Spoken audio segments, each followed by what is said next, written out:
Hey everyone, in this video, I'll show you how to share your Canva designs with others for collaboration. Let's start.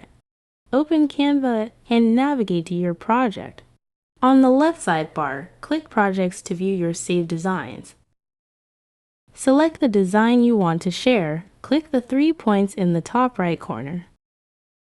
Then, choose Share icon the 2 people with a plus sign.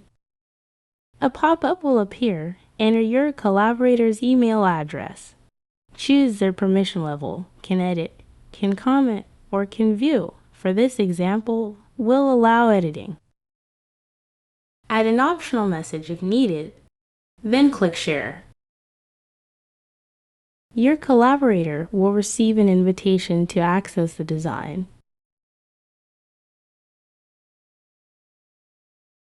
They can now edit, comment, or view it based on the permissions you set. And that's it. If this helped, please like, share, and subscribe for more tips. Thanks for watching.